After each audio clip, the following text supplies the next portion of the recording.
So welcome back. I've had a few questions from folks who have attempted the homework, so I figure we can start there per our usual. Any questions on the setup for that, or if you've run into problems? Yeah, I have very general questions. I think I set things up correctly, but I haven't if the models are not producing the correct answer. Fair enough. Okay. So I pulled up the example that we're working from, 7C, which should have some indication as to how to set things up. So what are your general questions? Let me look at the email where I copied and pasted the code. I'm not having issues with getting into that university. Fair enough. Well, while you are doing that, I will say I changed a little bit of this code to make it, to remove anything that doesn't apply to your homework, because some of that was just me renaming variables and stuff to make it clearer. So in your case, you have something called week, whereas this was wave. The centering would be the same. You have a variable called program, which is coded 1, 2. To make the output easier, I had coded this into a string variable, because SAS doesn't care if you use string variables so long as they're on the class statement. You can also just use dummy coding for group, the same as you've done in several assignments past, so long as the reference group is the teeth group. So yes, the backstory for this homework was created. The story for it, I had to modify it for this class, was created from my niece, who is a chronic thumbsucker, and she was threatened with having to get a palette expander and everything else, and no dice. So she wanted to have nail polish, and that seemed to be the only thing that would stop her from sucking her thumbs, because she couldn't have fingernail polish until so. Now I have a thumbsucker, and we're trying to figure out how to make him stop, although the dentist says I don't have to start threatening just yet, but that day is coming if he doesn't stop on his own. So that's the story, the teeth-based versus maturity-based programs. Make sure that teeth is your reference group, and everything else will come out right. So, all right, so you got your setup in front of you now? Yeah, kind of. Okay, so do you want, so for the example, what is the difference exactly between whatever LA spaces versus like the quad with the 7.4? The difference between quad and what, I'm sorry? The thing that's in this example that isn't the 7 points of whatever. Yes. Let me go back to another one that has that.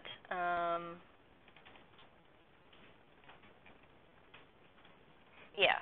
So in this one I had 15. I asked you to use 7 to make it go faster for you. Yes. So what is the difference between Laplace and this? Yeah, it doesn't matter. Yes.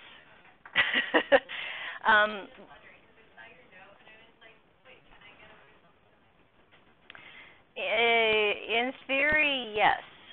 For certain models where you let SAS decide how many quadrature points it wants, it goes with 1, and that's what Laplace actually means. Gun to my head, I honestly still don't understand how that's possible, that you can have 1 point and have it somehow approximate an entire distribution. It must have to do with some sort of algebraic trick that shows up in certain instances of modeling, such as having a random intercept only. So Laplace is still legit maximum likelihood, but it's maximum likelihood using 1 quadrature point, and it is required for models that have cross-random effects, and it makes it go a lot faster than quadrature for models that have more than 1 kind of random effect, such as over dispersion, a third level, or something like that. So yes, you won't get the exact same. In theory, you get the exact same log likelihood, but I can't guarantee it. Let's put it that way.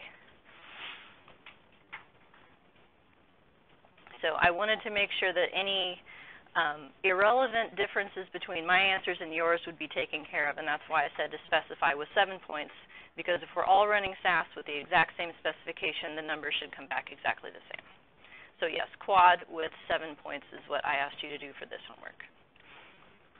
I'm not sure I asked this, but so in the example, when you did incorrect over in trials, how did that make it binary?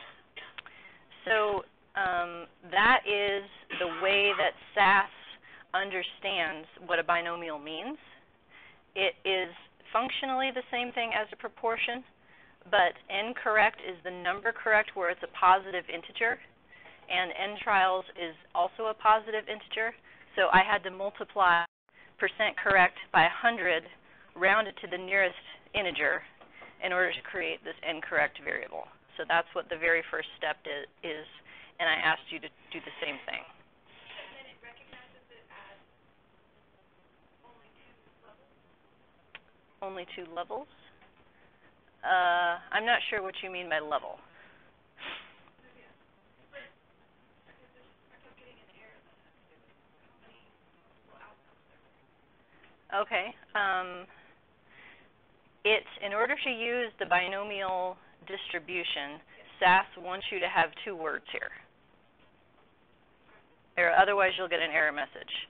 So if you put this, but you messed up maybe this part, like if it says binary instead, that might be why it's mad. Particularly, if it's saying that binary allows only 2 levels, you might have the word binary here, or you might even have bin, which I'm not sure what that's short for, since it could be binomial or binary. So that might be it. So yes, you should be using link equals logit, dist equals binomial, between within degrees of freedom, because Satterthwaite and KR are not available for, models that have quadrature, which is what you're using. All right. Other questions? I have a question. I want to show my computer. I don't know how to. It's not working? No. Okay. Well, it should look exactly like this, except for this part right here should say quad with 7 points. So otherwise, I'll have to see, make sure that your variables are being created correctly, where incorrect is % correct times 100. So n trials is 100 here. So this is a round function that creates an integer value. So yeah, otherwise I'll have to troubleshoot something idiosyncratic perhaps. So, other questions? All right, then shall we dive back into this one, since we're here anyway? So yeah, I had an outcome that looked like this over time. So this is a histogram of % correct on this measure of grammatical understanding in the stacked data set. So this is pooled across all of the observations, and there are 2 groups of kids whose growth trajectories were compared in this particular paper. And as I told you, in 2002, it would have been when I was working on the analyses, I barely knew how to run procmix correctly, let alone glimix or anything else. I did what I knew how to do to the best of my ability, and the paper was published. Now, looking back on some of the data that I've gathered over the years, this included thinking, this might make a good example to see if the results turn out the same after we include a different distribution that is arguably more correct. So these data are a subset of the data in the paper. I don't have the same control variables and such to try and simplify the example. So it's not meant to compare and contrast with the paper, but the paper provides the story for why these groups are of interest to be compared at these ages and so forth. So the mean % correct across time without controlling for group is 86%. And as you can see, there's a big ceiling effect, particularly in the NLI group, where there's a lot of people who get 100% on this test. And there's also some people down here at whatever ages that don't do so well. So this is a normal curve that SAS put over this to demonstrate is probably not so normal. So not so normal is a problem for errors, right? Standard errors are assumed to be constant. Error variance is assumed to be constant unless you specify a model that allows it to change with the mean. So the closer you get to the boundary of this variable, the 1 or the 0, the error around it should shrink proportionately. And the other problem then is that the predictions need to shut off. If I want to have a growth model that predicts change over time, it has to understand that 100% is the best you can do. So you can't grow past that. So those are the 2 changes that we have to make. And the other piece of this, relative to what a binomial distribution normally looks like, so here's my binomial. For instance, here's what it should look like according to just the theoretical distribution. If I have a p-value of 0.9, which is the closest to our example, it doesn't predict anybody to have a number correct under about 12 or so. Whereas in our data, we do have a much longer tail. So whenever you have a distribution that has only one parameter in it, so binomial is one of this. The parameter that you're trying to estimate is p, which is the probability of getting any one trial correct. P times the number of trials is your predicted mean for the outcome. But the variance is supposed to be p times 1 minus p. So the variance is constrained by the mean, which makes sense, except for cases like this where there is more variance than there's supposed to be. So the term for that is over-dispersion. There are two ways to add extra variance to your model. One is additive, just what I'm going to show you here. You literally add an extra term that soaks up sort of this extra variance. And the other is multiplicative. And that means that your variance grows as a function of the mean instead. If you flip it to the multiplicative version, you can't do that without switching to quasi-likelihood, whereas you can do the additive version. So the paper that I gave you to read from the ecology folks talk a little bit about these distinctions. This is the thing that I just figured out how to do this past year, and so I'm going to show it to you. So we'll try to solve this additive extra variance problem. All right. So we started off with a single level model, just to show you that, yes, your fixed intercept, if you have no random effects, should come back to be the proportion correct in your data. Note that you don't have to have the descending option here, because binomial predicts the 1 instead of the 0 as the default. So you don't have to switch it to something that makes more sense, because it's already written that way. I am using a logit link, and so that's what our estimates are going to be in. So the expected logit for the proportion correct is 1.84, which translates into our proportion correct of 86%. So this is the worst model we can get. Everything from here should make the -2 log likelihood go down as usual. I'm going to add a random intercept here. I'm going to ask if it's greater than 0 by doing this cove test thing.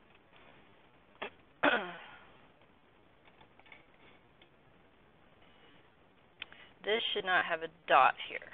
That should just be a 0. I'm not sure where that came from. So now I have my random intercept variance that was estimated as 0.96. My cove test at the bottom of the page does a -2 log likelihood comparison against the previous model without a random intercept, finds out that it helps the model.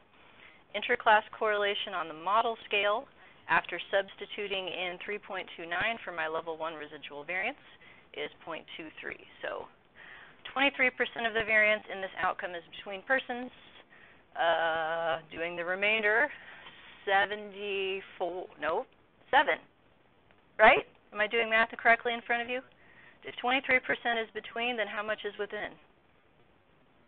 77. I got it! Yay! I am more confident in my ability to run Linux correctly than to do simple 2-digit subtraction. So now our fixed intercept for the mean has moved from 86% to about 90%. That's because this is conditional on somebody who has a random intercept of 0.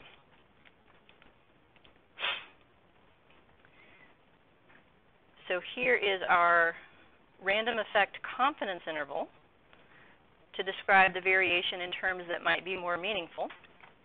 So the middle of the interval is always the fixed effect, so this is the fixed intercept. The random intercept variance that goes with it goes into the square root function. And then the result of that function is in logits. If I translate each of those logits to probability, if I inverse link them, e to the logit over 1 plus e to the logit, that works out to be these probabilities. So 95% of my sample is expected to have a mean proportion correct somewhere between 56% and 98%. That's what this says. So there is a lot of variability in how well these kids do on average. Now, at this point, this number right here tells me that I have too much variance for the binomial distribution to hold. That thing should be 1 or as close to it as possible. So this is the point where my current example diverges from the one that I made in 2014, the last time I taught this class at Nebraska. And I've added a term for overdispersion.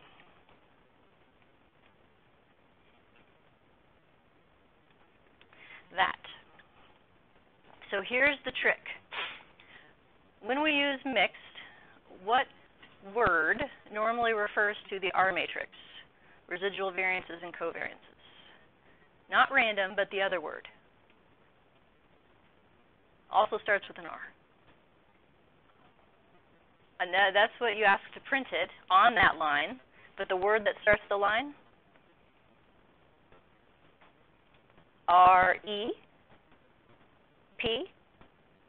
There we go. We'll play verbal hangman. Repeated. Or residual in Stata, by the way. Same thing. You can't have a repeated statement in Glimix. There is a way to ask for one, but then it switches the model over into quasi-likelihood. So you have to find a way to trick it into using a random statement to do the same thing. So that's what I have done here. Subject equals wave by ID. Note that I have both ID and wave on the class statement here. That is simply indicating a unique level 1 observation. So the unit of measure here is the unique combination of wave and ID, which is how we identify level 1. So by adding an intercept, where type equals VC in this case because there's never going to be anything else on this line, so I'm trying to differentiate it between this one, this functionally adds a residual variance to the model. So this random intercept with the subject equals the level 1 observation, that adds a residual variance term at level 1. It's overdispersion that's added to the model to account for the fact that relative to our predicted distribution here that doesn't have much of a tail, our observed distribution has a lot more variance than the binomial model would predict, even after controlling for the random intercept.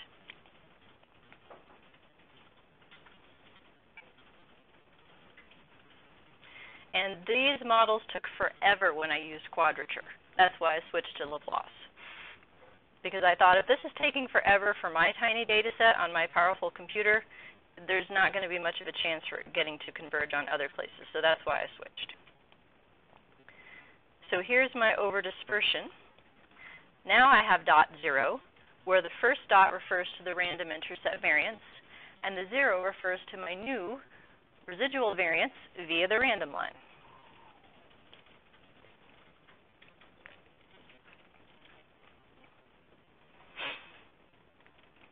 Survey says, ta-da! Chi-square over degrees of freedom of less than 1. Nailed it. So there's a sense in which I made my model better because now the model actually fits the data. But there's a sense in which I made it worse because I've just added extra unexplained variability. It's not necessarily controlling for anything or explaining anything. It's just allowing variance that is really in the data to be there in the model, so that our level 1 effects can be tested more accurately. So now the model has rearranged itself to have person-level intercept variance of 1.01, level 1 overdispersion residual variance of 3.6, and then the residual that would be predicted by the binomial model, which is still there, which is 3.29. So after taking that into account, our interclass correlation is even smaller, 0.13, for the correlation of occasions within a person. And yes, that overdispersion made the log likelihood go down by like 9,000. So yeah, we'll call that significant. And that has a big effect on our predicted confidence interval for our random intercept, which reels it in considerably towards the high side. So it looks like a lot of those really low observations were sort of one-offs. The consistent behavior of the people is to have a relatively high mean, and the window of those means has shrunk towards the high side. So now we can see what we're trying to model. Saturated means by wave. These occasions are annual, so they're equidistant, so I don't need to worry about a time metric that represents exact time, so they're close enough to annual that we can say they are. I am switching over, actually no, take that back. I'm still in Glimix because we're doing it this way. In my next example that I was building this morning, I switched back and forth because only Glimix has this plot option. Mix does not. So I'm asking it to create two plots for me, a plot of what the mean is at each occasion in logits, and a plot of what those logits translate to in terms of probability via iLink.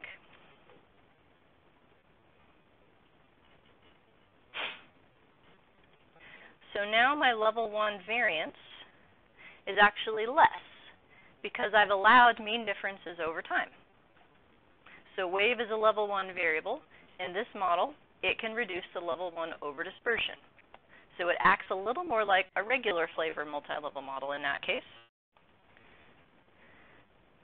Here are my type 3 tests of fixed effects, otherwise known as a multivariate wall test, otherwise known as your omnibus main effective time in Anova language. There are 5 occasions with 4 degrees of freedom. Are there differences in the mean across those 5 occasions? Yes. I have here, just as a point of comparison, what the type 3 test would have been without that over-dispersion parameter. Note the difference in the F values. 877 versus 92. So even though the conclusion we would come to is still the same, the effect looks a lot more precise when the extra residual variance that needs to be there isn't there.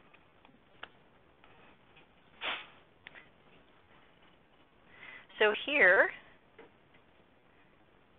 is the plot of logits on the left and probability on the right. And relative to a previous example, I added this option, CL band, which is a confidence limit, to show you the difference in the variability around these estimates according to the model. So logits here on the left, the LS mean of incorrect over trials. So this is a model scale prediction. And note the band around it is equal. So we're still assuming that there's equal variance around the logits. When you back translate those logits into probability, though, what happens to the band as it gets closer and closer to 1? Yeah, I'll accept gestures. It squishes, right?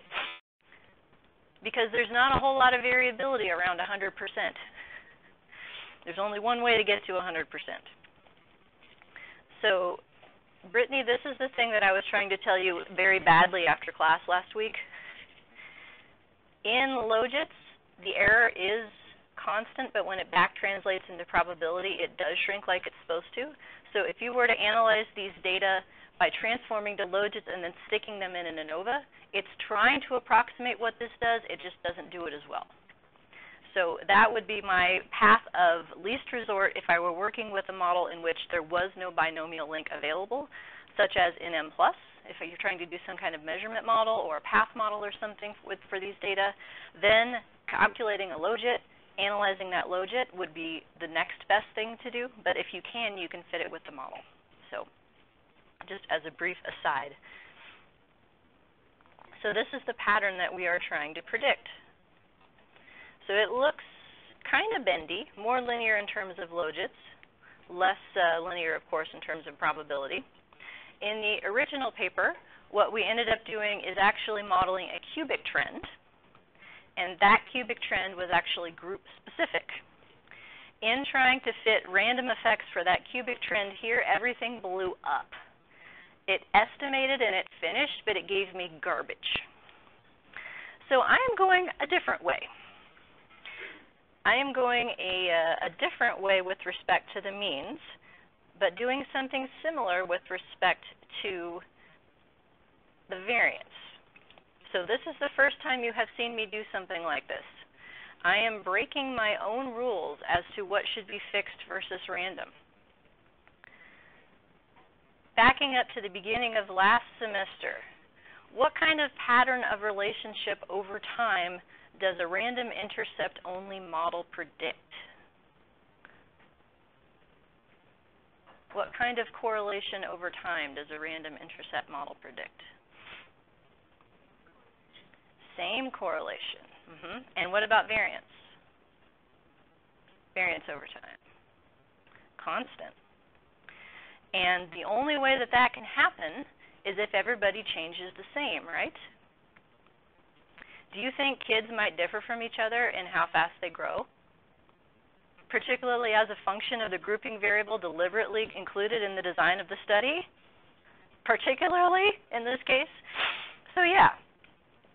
So in this case, we have shrinking variance as time goes on because the mean increases. But beyond that, we're still saying that everybody changes the same. So I'm going to relax that latter assumption, allow occasions that are closer together to be more related, and allow the variance to change across children over time by adding in a random linear slope. But I am sticking with saturated means for wave in the fixed part of the model.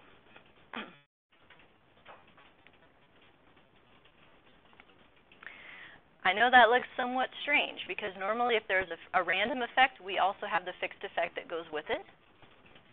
In this case, though, we still do. Another way to think about a linear effective wave would be a linear effective wave plus 3 dummy codes for the offsets to fill in to get up to our 5 means. So a linear model for 5 occasions would have a fixed intercept and a fixed linear. That's 2 degrees of freedom. I'd have 3 degrees of freedom to play with.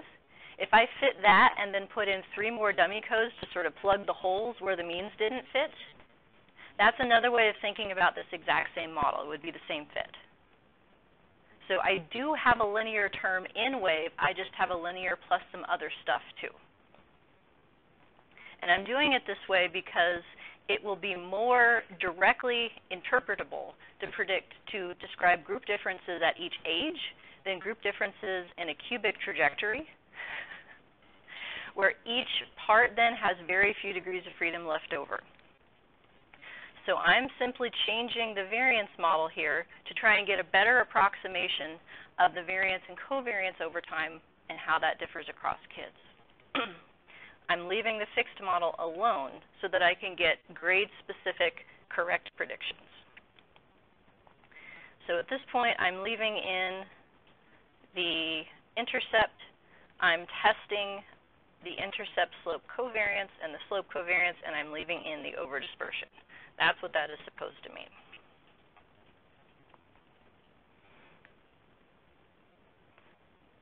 And this is what CovTest gave me. Dots.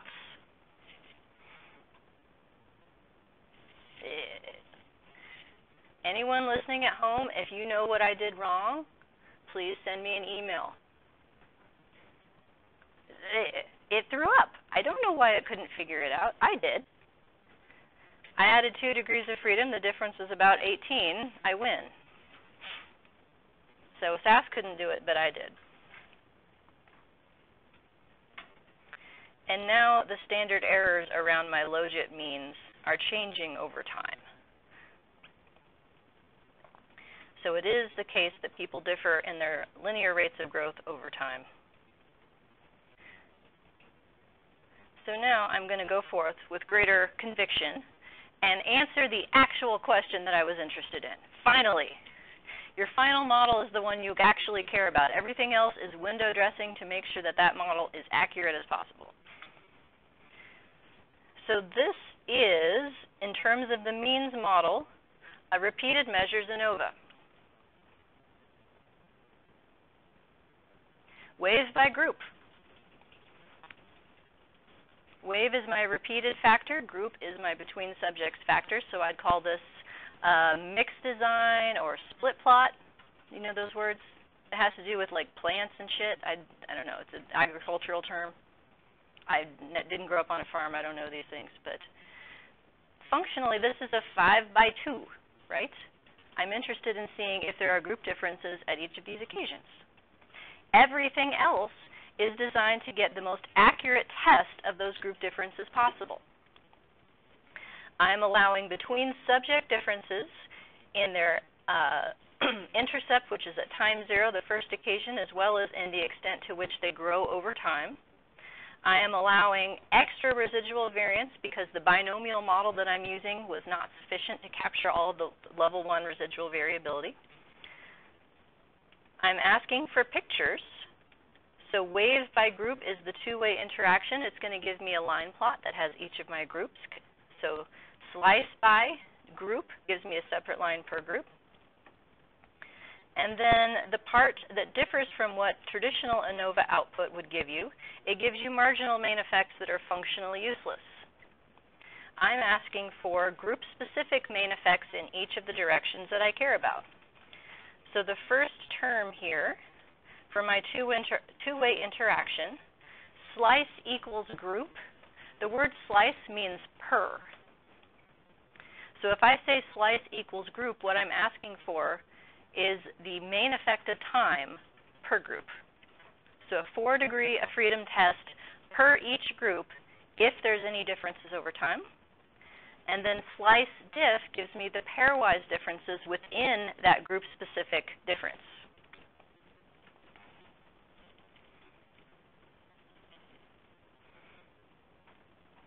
So slice equals group, saying that again, gives me the differences over time for each group, first as a 4-degree of freedom omnibus test, and then the pairwise follow-ups to that omnibus test per group.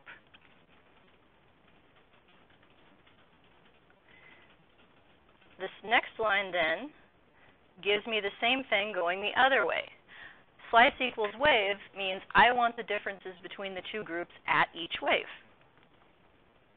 And if I had more than 2 groups, I could slice diff that to get all possible pairwise group differences.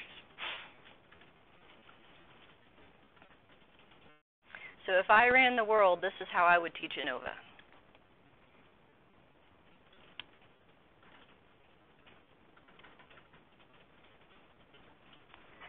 Now at this point, I had wanted to show you pseudo R-square for these terms, but this residual variance wiggling around makes it so that these things wiggle with it. So instead, for a design like this, and because you're probably writing for an audience that's used to seeing Anova, you can translate your F values into Ds. So here's the formula by which to do that. So each of these Fs that you get on your output, you can provide an effect size for specifically. That will be a little bit more useful, I think, within the context of this design, given that the model for the variance is not directly of interest. It's just there to make sure that the model for the means is being tested accurately. So here's the default Anova type output. So I have a main effect of wave here that is a marginal main effect. Do you remember what that term means? Marginal meaning overall. So that is not differences across time for one group or the other, but averaged across groups. I don't care about averaged across groups. I want to know what happened in each group.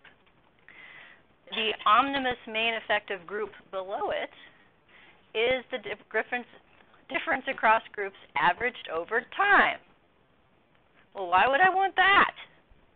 So I'm 0 for 2 with useful pieces of information.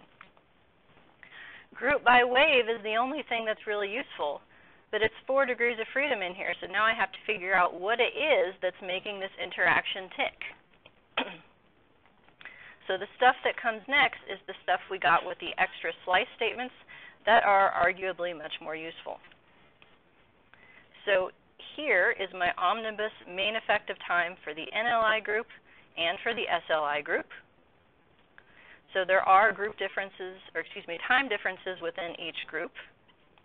I did not give you the slice diff output because that was a big piece of output. But what it does is within each of these groups, asks if time 1 is different than 2, then 3, then 4, then 5. It gives you all possible comparisons. And then here is the group difference per occasion. So it looks like the groups are statistically equivalent at the first occasion, the second, and they're heading towards being different at the third, and they're different at the fourth and the fifth. And here are the group means, and here are the pictures that SAS made me. So the picture on the left is what the model's working with. These are logits. The red people are the SLI people. They are folks who have a diminished growth rate initially, but then they seem to catch up. And that was, in the previous paper, indicated by a significant cubic effect. And the only time I've ever seen a cubic that made any sense. Because if you look at those 5 points, it looks like you have a linear trend at the beginning that kind of starts to shut off, and then it's like, oh, no, wait, and it starts speeding up again. So a change in the quadratic over time is what a cubic does. And that line is like the most perfect example of that is real that I've ever seen.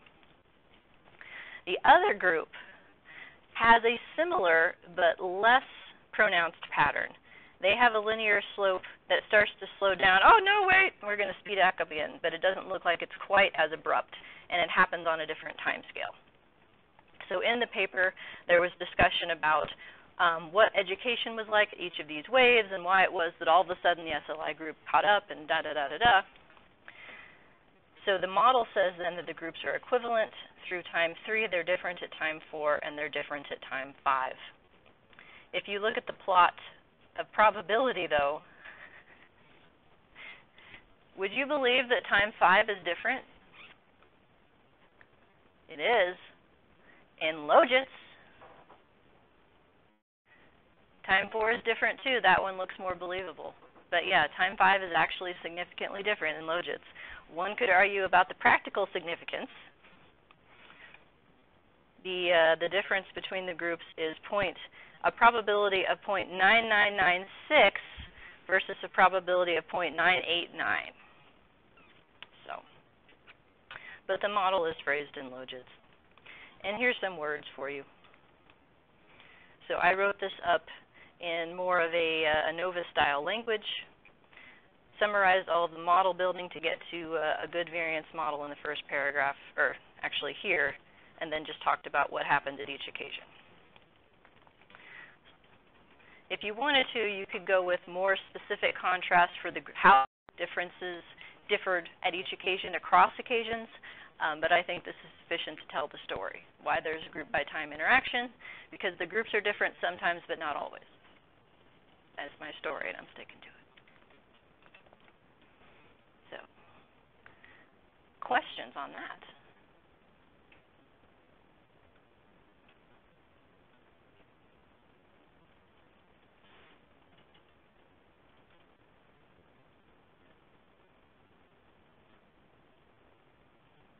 No, you all look either sad, tired, or angry. I'm not sure what it is. Is it tired or hot?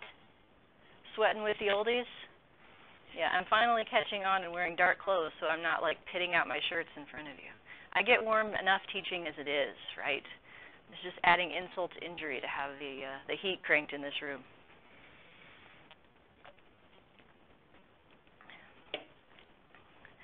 So, I have lots of time left. Apparently, I'm not as rambly today as usual. If there aren't any questions about that, then I would like to do the bonus example, if that's okay. So Brittany, that previous one was inspired by you. Claire, this one's for you. The crossed models. I haven't given this one since 2011, maybe? It's been a long time that and I usually put this in my latent trait class, but it actually fits better in this one. So some of you are planning to take latent trait measurement models from me. Some of you already have. Let me spoil the surprise. A random intercept is a latent trait. Theta is a latent trait. A factor score is a random intercept. It's all the same thing. So all of the models that you would think of as structural equation models or measurement models with latent variables are multi-level models. Seriously. There's differences in terminology, there's differences in notation, and there's differences in purpose, but it's all the same under the hood. So this example is really the intersection of those two worlds. I will focus more on the multi-level side for present purposes. I normally focus more on the other side. But we did examples with crossed random effects. That was homework 5? Is that right? No, 4. It was 4. 5 was the group one. So do you remember the kids and the toys? And they hate the educational toys less, that whole thing? Well, what if the thing that you were analyzing was percent correct, or no, correct for a given trial? Let's say it that way. Then we would have a crossed model that we need a logit for. So Claire, your example is a cumulative logit model, right, that you're working with for your master's? And you're going to send me sometime to read? Sometime? Yeah. Just had to get a little dig in there just while we're on the topic. But because you had a 4-point rating for each item, and you have multiple items per people. So this is actually an example that is similar, although I made it binary to make our lives a little bit easier. This is from my dissertation. So these are my data. And the moral of this story is, once again, Lesa was wrong. So this is yet another example of me doing something as right as I knew how. This would have been 2003. And then later learning that I did it wrong. The good news is that this particular analysis never got published, so at least it's not in print anywhere in being wrong. But it's wrong, so I want to make sure you guys don't make the same mistake that I do. So these are 36 items where they're being scored correct or incorrect. And the items themselves vary in 4 features. So these are whether or not you were able to detect a change in a picture, and these were driving scenes. And the changes themselves varied for the picture as a function of whether it was visually salient, whether it was relevant to driving, whether, what's the other one? Oh, whether the scene was very cluttered, like basically it's a continuous metric of clutter, as well as a continuous, salience was continuous, clutter was continuous. Excuse me, it's brightness in this study, not salience, it's the same damn thing. And whether the change was made to a sign. So 2 of these predictors are binary, 2 of them are continuous, but they are all item things. They are things that I either manipulated using Photoshop or I measured because I couldn't manipulate. But they're all item things, and that's the big picture here. So the setup in terms of the data structure is a stacked data set, just like you guys are used to, where 1 row is for a level 1 observation. So 1 row per item, per answer, per person. So I could have analyzed these data as proportion correct and then use these item features to predict proportion correct, but I would have to have a proportion correct for each item to do that and throw away people. I didn't want to throw any information away. So I had someone help me set this up. And so it's not completely my fault that it was wrong, but I have to take responsibility for it because I'm the author, right? So I had a little bit of help, but unfortunately that didn't quite work. So I am using these data to have an empty model, no predictors, and I have a random intercept across subjects. So this model says that some people are more accurate than others. Seems plausible.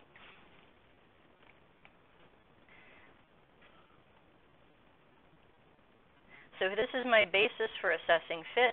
I have a note here that this is the log likelihood times -2, because in all of the other latent trait software it's given as log likelihood instead.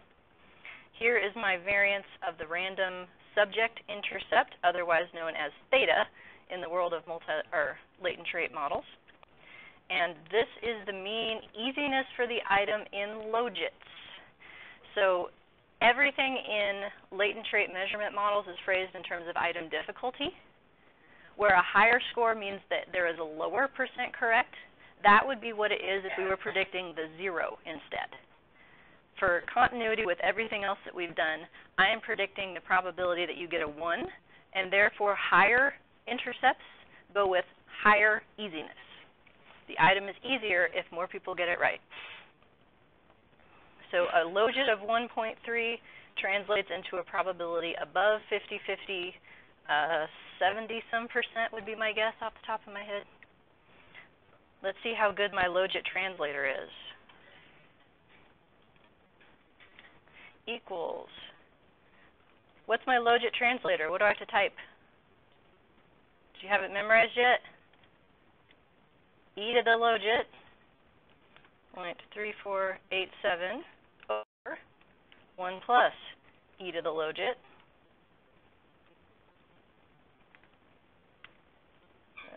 And an extra parenthesis. Oh, 79%. Nailed it. I said 70s. That counts. So this is what I had done for my dissertation analyses. This is what's known as an explanatory item response model.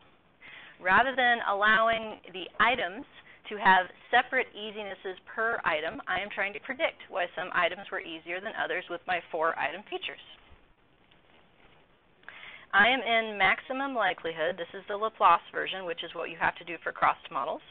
And the -2 log likelihood difference is significant relative to the previous model.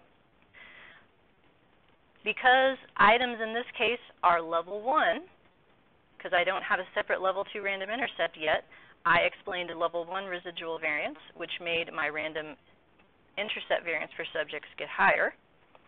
And look at these p-values. So that's this second column right here. Aren't these great? I can talk about all this stuff and give theoretical implications. So it worked out the way it's supposed to. Items got harder if the scene was more cluttered. They got easier. If the change was relevant to driving, they got easier. If the change was salient, and they got easier if the change was to a legible sign. Great.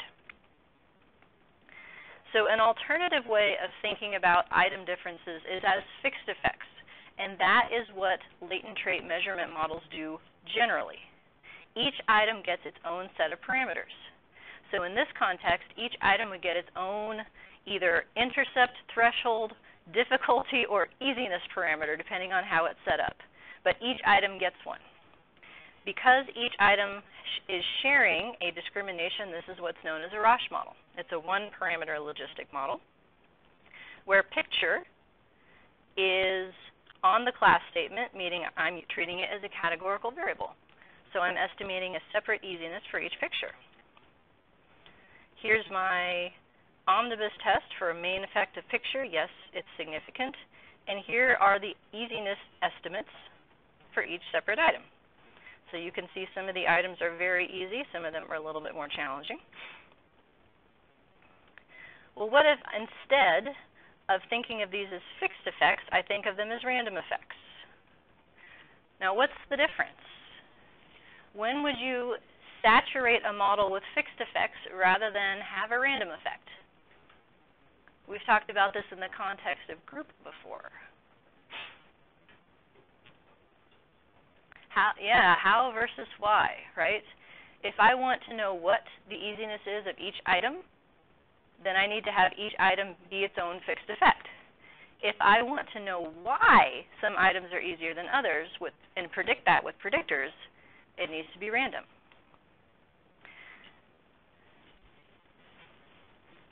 So now I'll show you how to do it as random. And you already know how. You add a random intercept where the subject is the item, picture in this case.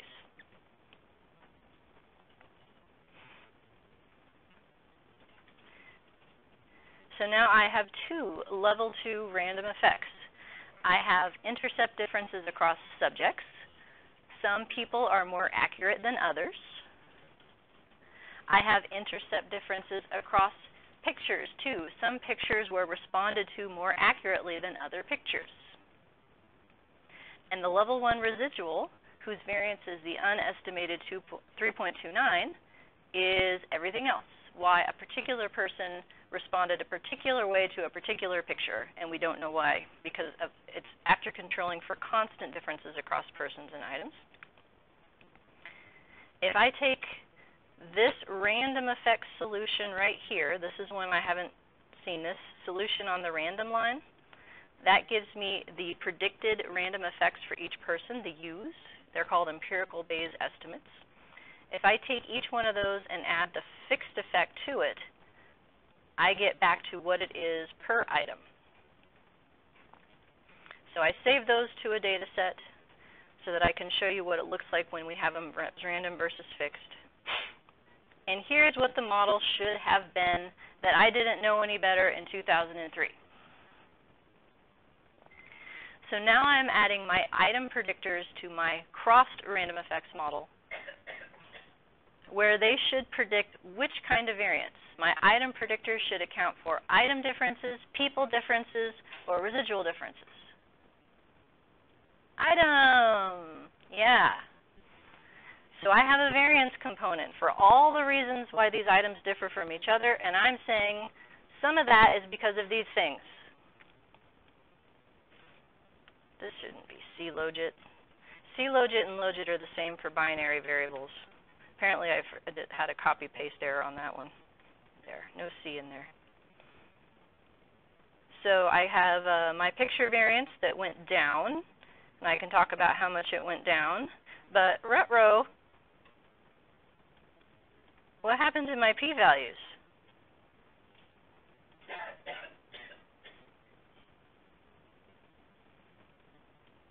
They were also nice before because my model was wrong. They are now being judged more accurately.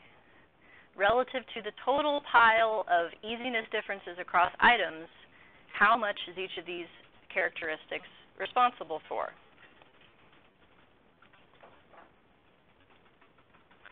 So the previous model did not account for the fact that it was the same items being estimated across answered across everybody. This model does. So part of the joyous effects that I had before came from ignoring dependency. So once I fix that, unfortunately, the only thing that is statistically significant is whether or not the change was made to a sign. The very last part here is me demonstrating what these models are telling us in terms of variance accounted for. So I could have done this without PM, but I did it here to make the point of how we do it. So I created what's called the LLTM, the model without the random item effect. What that one says the predicted item easiness should have been. I then did the same thing out of the model with the crossed random effect. The estimates are a little bit different because they're unit specific. They're for an average item and for an average person.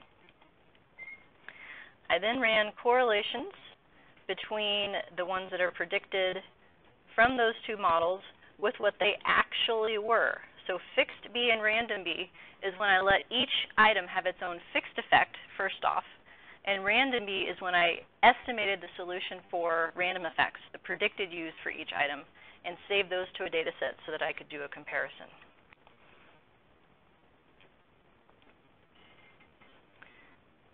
So there's a lot more variance among the items when you let them all have their own easiness, either as a fixed effect or as a random effect.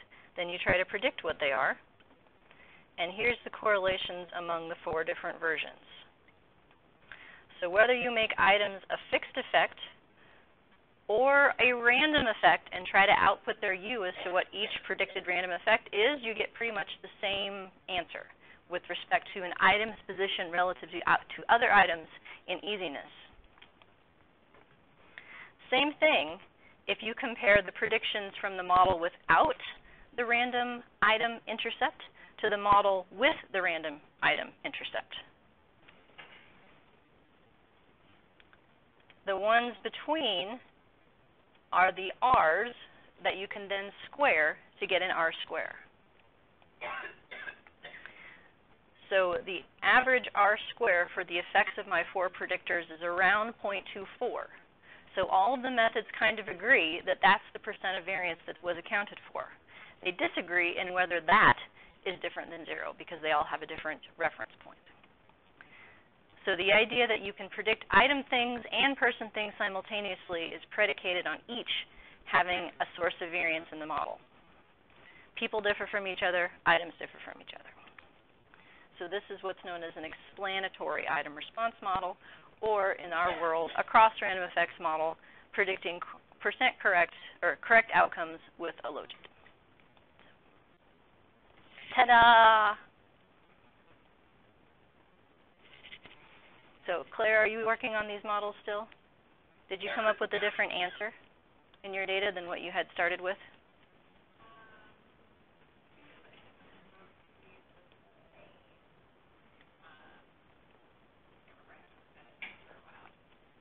Mostly the same. That's comforting. Mine wasn't, as it turned out. But better to know now. So, any questions on this one? It's a bonus. It goes quickly. Okay. Yeah. The random B comes from if I let each item have its own random effect. So in this model with random subjects and random items, on this picture line, this solution word, that asks it to print the empirical Bayes predictions for what this random effect actually is. How much they're off the average, which I then created the random Bs by adding in the random effect for each item plus the fixed effect, so you can get back to what it is sort of overall. It's being treated as a random effect, but you can get an item-specific prediction as if it were a fixed effect. The difference is that when the model is set up this way, it allows me to then add item predictors, whereas if I put in item as a fixed effect, I can't then explain why those differences exist.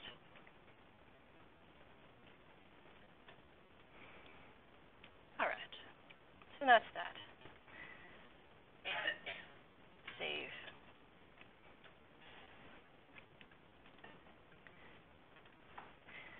The last type of generalized model that we haven't talked about, didn't build an example for it, and I'm debating whether I should or not, is for count type data, other kinds of not normal outcomes. So let me ask you, in your worlds, do you deal with count type stuff, zero inflated type stuff? Do you want to talk about that at all?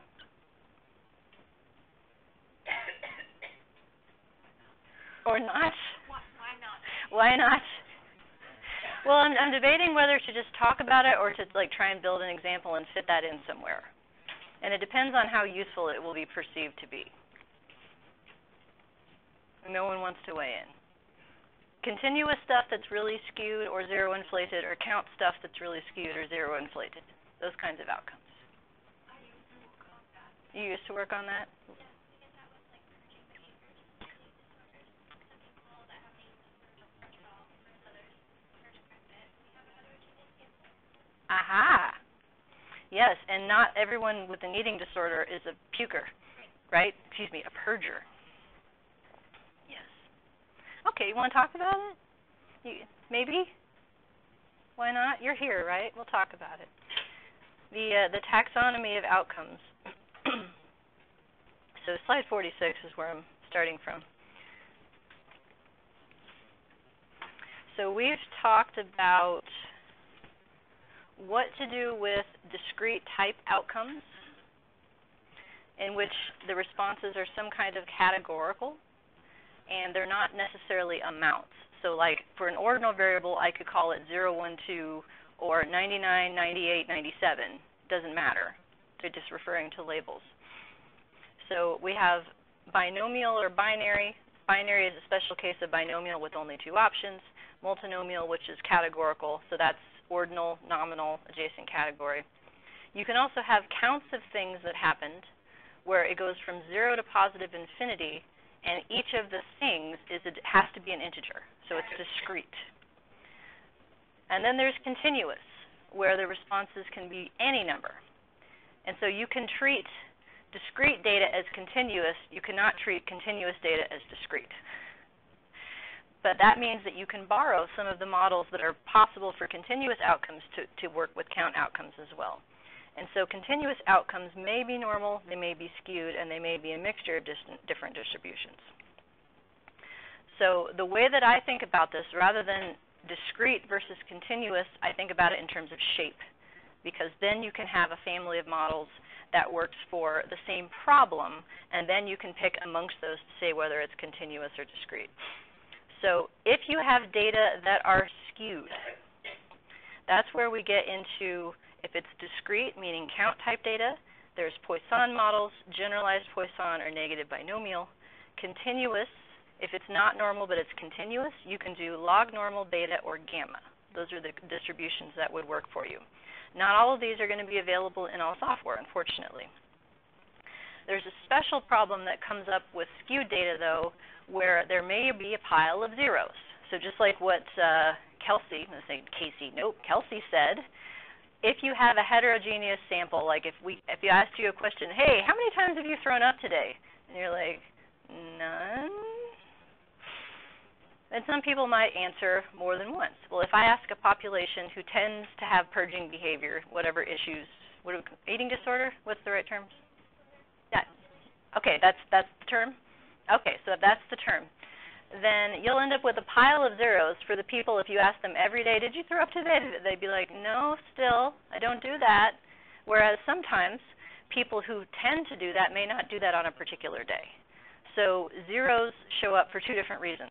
One is because there is a qualitative difference where some people do this thing and some people don't do this thing. And another is that they just might happen to not do it on a particular day. So there are different ways of dealing with a pile of zeros depending on what the type of outcome is that you're trying to model and whether it makes sense to try and differentiate kinds of zeros or not.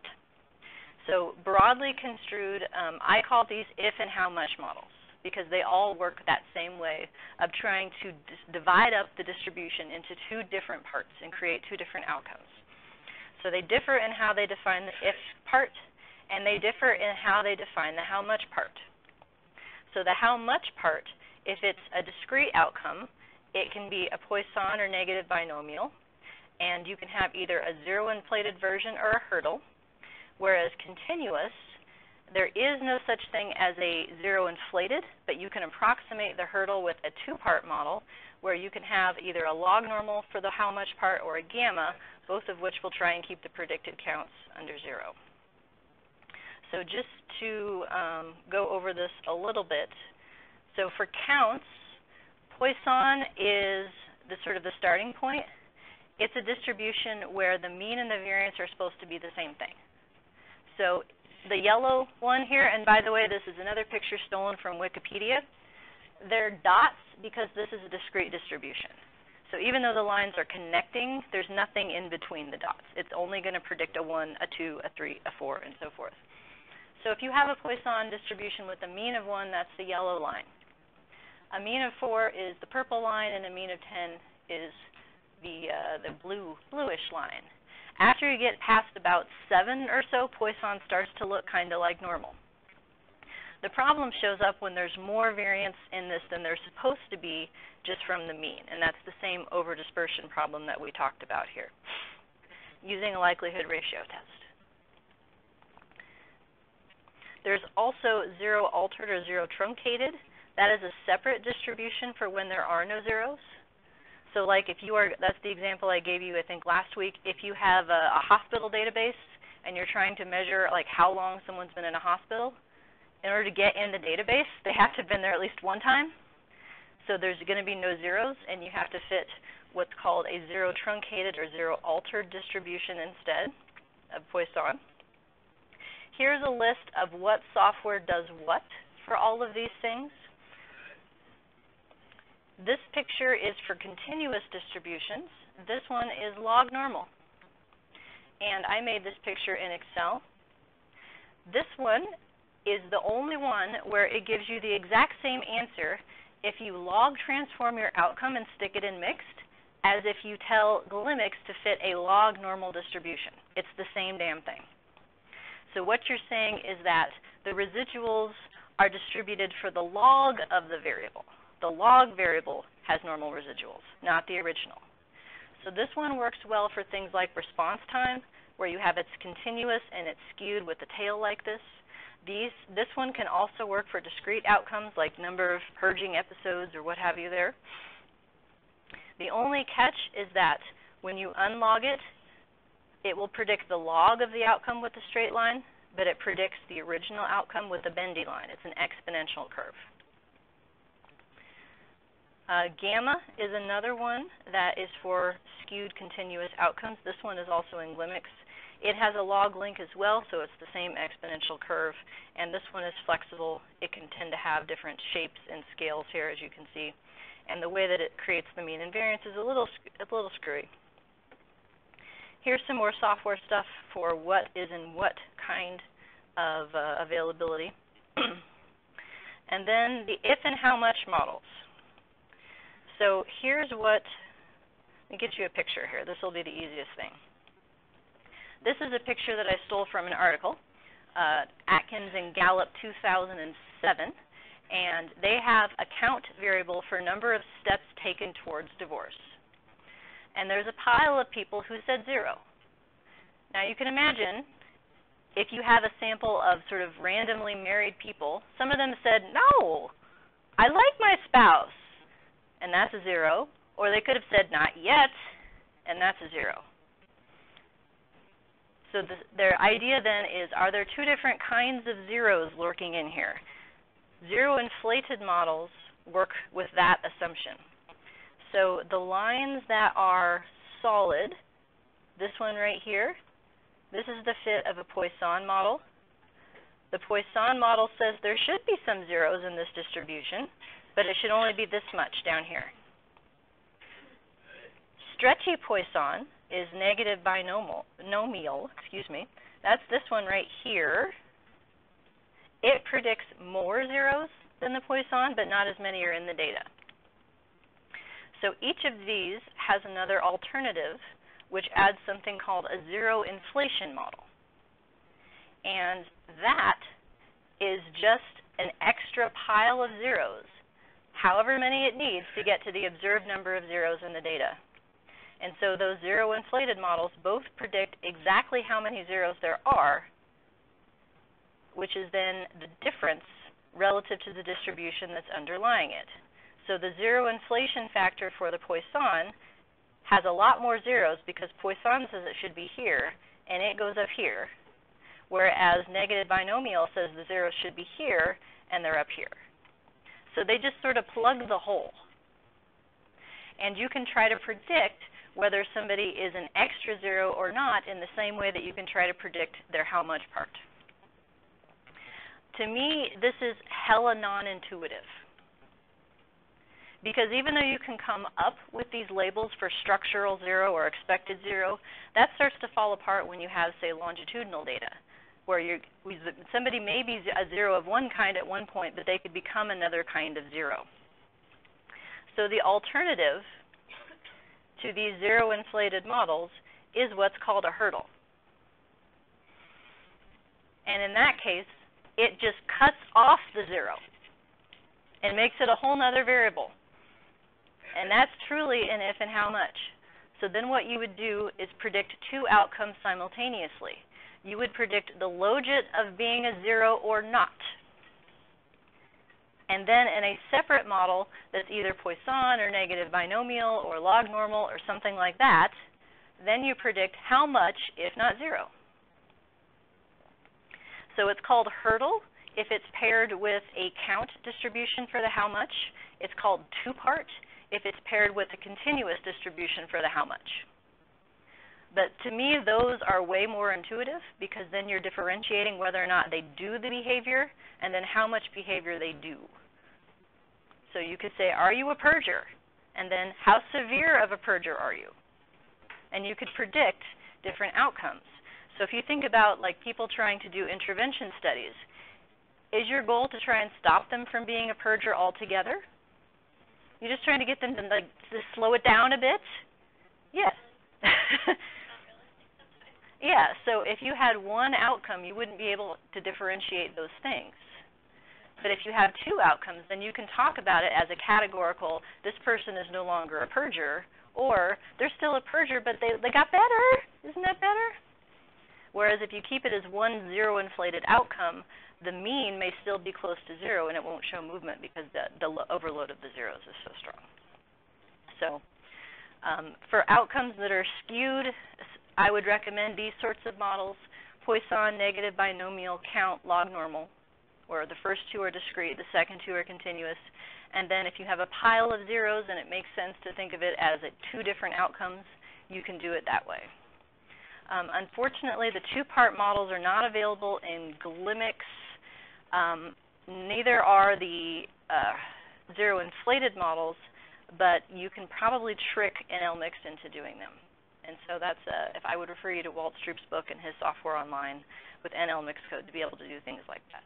So that was part of the issue in building an example, is that I was trying to find something that Glimix would do, and it doesn't do a whole lot of these. So unfortunately.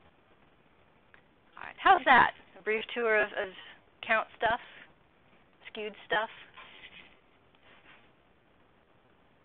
And in all of these cases, you would use a log link for the how much part to keep the counts above zero, and a logit for the if zero or not distinction.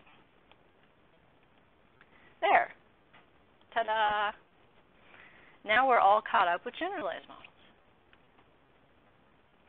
Next week, we get to start three-level models. And we're going back to mixed to start with for that. Probably staying there. So any questions before we wrap up today?